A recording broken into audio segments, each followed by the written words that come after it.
Wow.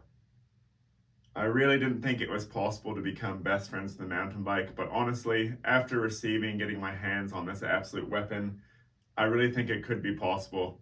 So you've already seen from the amazing thumbnail and the title of this video, you know it's going to be an insane one. And I'm really in disbelief, and just super stoked and over the moon to be sharing with you guys today my brand new Specialized Status 2 170 from Wensley Cycles.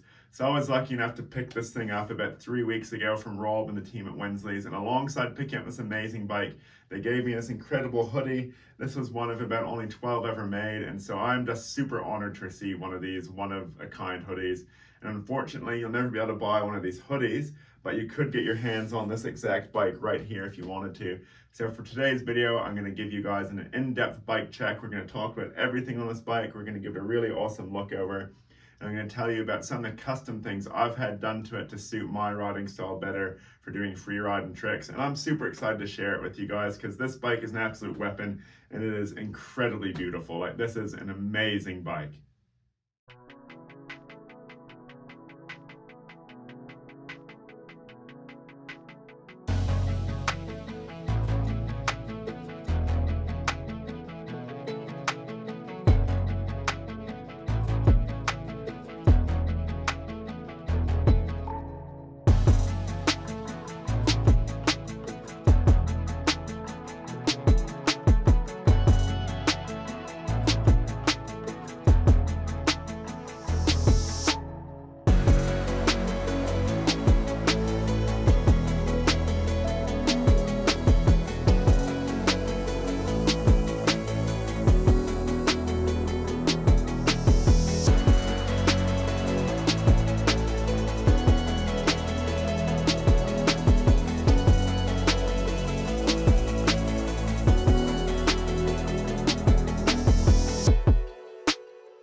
Starting off with the frame, this is the Satin Harvest Gold with obsidian and dune-like speckle across it for the colorway. It also comes in a gray and obsidian black colorway as well. I decided to go with the Gold Satin Harvest as my previous Status 160 was in gray, and I wanted to change up the color. And I really think this sort of gold, yellowy kind of harvest color is really going to pop in photos and videos. And it's just cool to change it up, and I absolutely love it.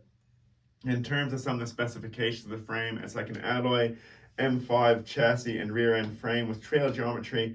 It has a host pivot geo adjustment, a threaded bottom bracket down here, which is great. It has internal cable routing with an option for an external rear brake if you like, but I think the internal cable routing looks really, really tidy and just makes the frame look really flash and shows off the paint job even more. It has a sealed cartridge bearing pivots. It's SRAM UDH compatible and it has 170 mils of travel. And I've gone for the S3 size, so based on my height and body size, I should probably be an S4 if I was just riding trail, enduro, and like downhill riding. But as I like to do free ride, I like to throw this bike around. I'm hoping to do like 360s and flips on it. Having a slightly smaller size just makes it more playful and makes those tricks a little bit easier for me. So it's better suited going for a size smaller, I think. Moving on to the suspension. So for the rear shock, I actually have a coil shock for the first time ever. Well, actually in 2013, I had a coil shock on a bike. This is my first enduro or trail bike with a coil shock as opposed to an air shock. So I'm super excited to be trying something different. So this is the Fox DHX Performance with ride dynamics tuning thanks to Specialized. So it's got 170 mil of travel. If you're riding uphill or just riding along the flat, you can flick the switch here and that stiffens it up straight away. So you're not losing as much momentum every pedal, and you just flick it back down, it softens it back up.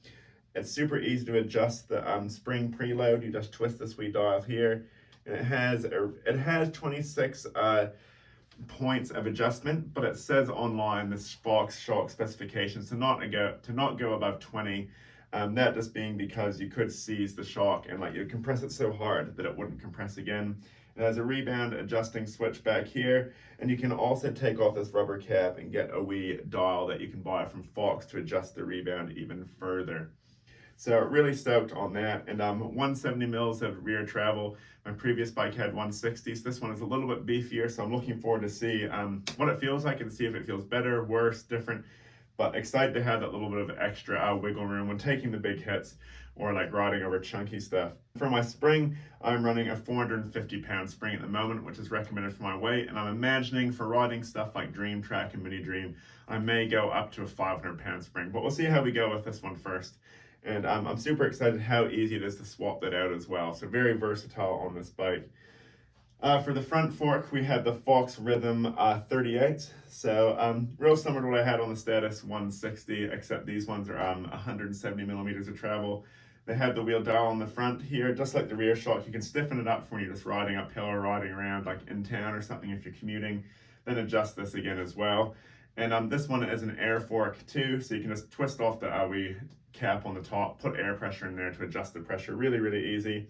Has your compression down the bottom as well for just how much you can adjust it. Also, not compression, it has the rebound dial down the bottom, so you can twist the rebound for slow or high rebound. And in the past, I've always run really slow rebound, but I'm now trying it in the middle and trying to adjust it a bit to get more used to bikes. And I finally started playing with how much pressure I use in my shock. Because I previously used to just ride like big jump pressure, which is like really, really stiff, like well over 100 psi in the front and back. But now adjusting it for trails, I'm really looking forward to see how playful this bike can be.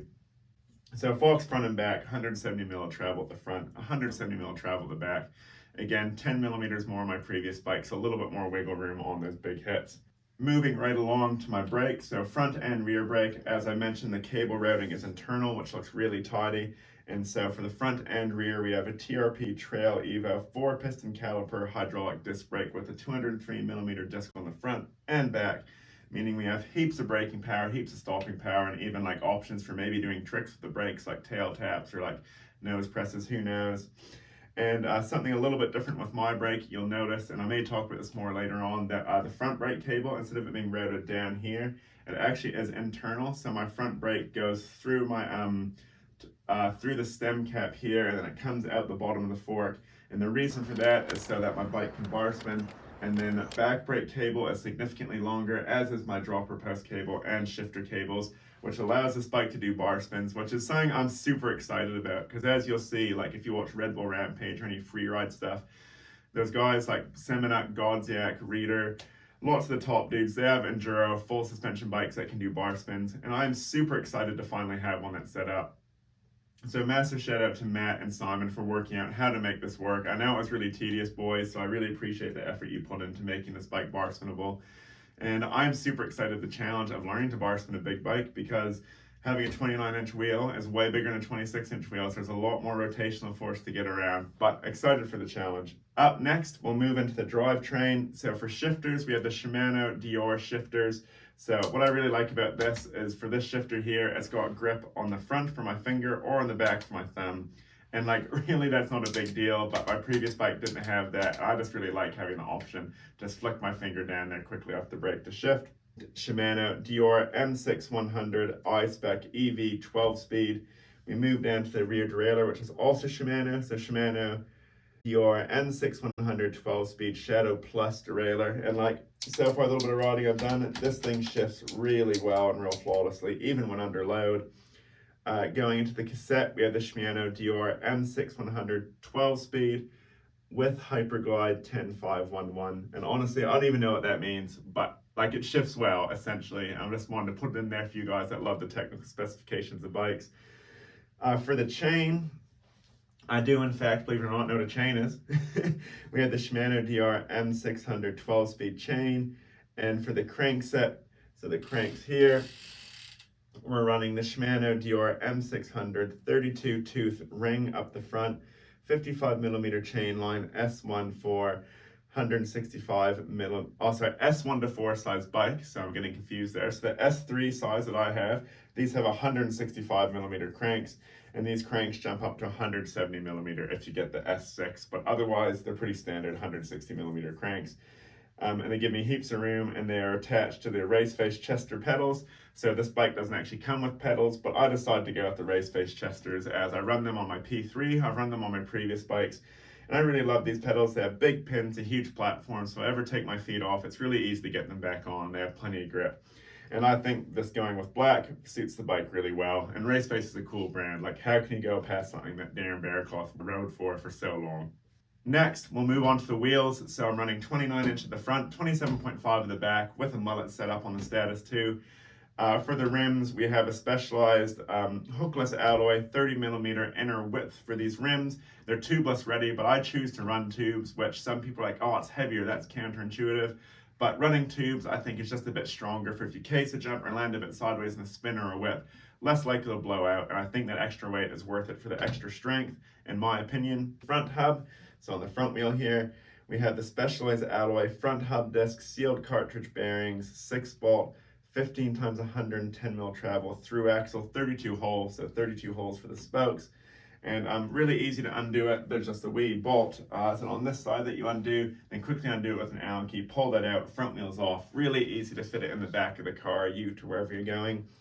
For the rear hub on the 27.5 wheel, we have the alloy sealed cartridge bearings, 12 times 148mm. That is, I'm losing my place. A through axle as well, so really easy, just Allen key to undo it, get that back wheel off, and it is also a 32 hole rim as well for the spokes. And the spokes, we're running DT Swiss industry spokes, and like, they're awesome, and like, listen to that. Probably write a song with these things. But these wheels, like, I'm pretty sure they're gonna be bomb-proof. My Status 160, I had the last few years, like, I never once buckled a rim on those or bent ones, and like, these are meant to be even better, so I can guarantee they're gonna be great. For the front tire, we have the Butcher Grid Trail casing gripped in T9 compound, tubeless ready, 29 times 2.3. So like, should have heaps of grip. Being 29-inch, it should just like rip around corners and monster trucks or whatever I throw at it. Then we move to the back tire, to the 27.5 Butcher Grid gravity casing gripped in T9 compound, tubeless ready, 27.5 times 2.3 wide. So great wheel set, super bomb proof. Again, a mullet bike, which is exciting, but it's gonna be interesting trying to bar from this 29-inch wheel, I think. This bike does come with tubes, and I'm just running standard Presta inner tubes, if you are wondering. Moving into the cockpit of the bike, for the handlebars, we have the specialized alloy with 6-degree upsweep, 8-degree back sweep, and 30mm rise handlebars. So these came in 800mm width originally, but I cut them down to 760mm width just to make it a bit easier to X up and bar spin. And then the S1 actually comes in 780mm width if you're a smaller person, to make it a bit easier. For the stem, they have the alloy trail stem with 35mm bar bore. So pretty basic, like, set up in the cockpit. The main sort of custom thing I have is, again, I have that top cap that allows me to thread the front brake through here, so it comes out the fork, so the bike is bar spin ready, which is pretty cool. For the grips, they have the Dydy Knuckle Duster lock-on grips. These things, no matter how much you twist them around, they're never gonna move being lock-ons, which I really like, because I do a lot of tables. I move my hands around a lot, so knowing the grips are never gonna move, or moving the throttle grip, is pretty cool. And Dydy's a sick brand. They match this bike really well. And they're the grips that my Status 160 I had, I believe. So real easy to transition over to these. Moving back into the saddle, so it's the Bridge Comp Hollow Chromo Rails, 143mm specialized saddle. And it does have the dropper as well to go up and down, just to make life that much easier when you're riding uphill, so you don't have to mess around with Allen keys or anything like that. And the seat post is the X-Fusion dropper with infinite adjustment 2-bolt head bottom mount cable routing. And so again, my cable here, I've taped it up. The back brake cable and the dropper cable are all taped up here, and they're much longer than they typically be, again, to allow me to bar spin. And there's a lot of different ways you can bar spin bikes like this. I've even heard of like hydraulic gyros you can use. But for now, I'm just going with long cables, so hopefully that works well. I'll let you guys know in future videos. This has the remote SLR LE lever, and the S3 comes with a 150mm dropper, so heaps of room for messing around with this thing and adjusting it. And oh my goodness, there we go. That's hard to get down, you're not sitting on it.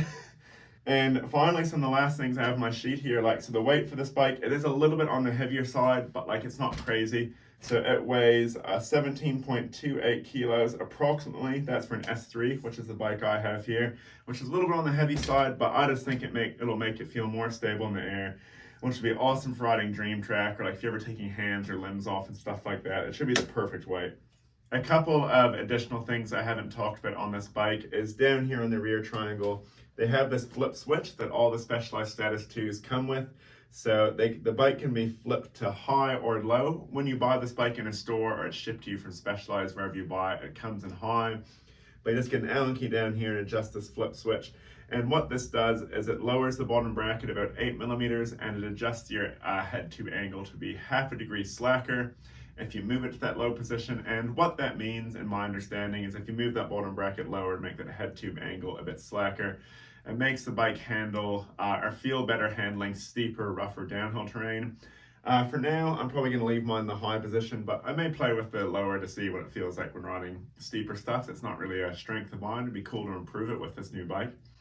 Another cool thing you can do with this bike is, as well as having single crown forks like a trail bike, you can put downhill forks straight onto this bike, so it is downhill bike compatible and ready. You can actually buy the Specialized Status 2 170 as a downhill bike from Specialized or from the store. It does cost a little bit more. It comes with slightly different parts, but you can put downhill forks in this if you wanted to get into some really heavy gnarly downhill riding, or just prefer the feel of a downhill bike better. The last real thing I can tell you about my Specialized Status 2 in terms of custom things, or how I like to set it up, is the tire pressure I run. So if I'm riding like trails, like downhill, and riding more technical stuff or even wet stuff, I'm usually 25 to 30 psi.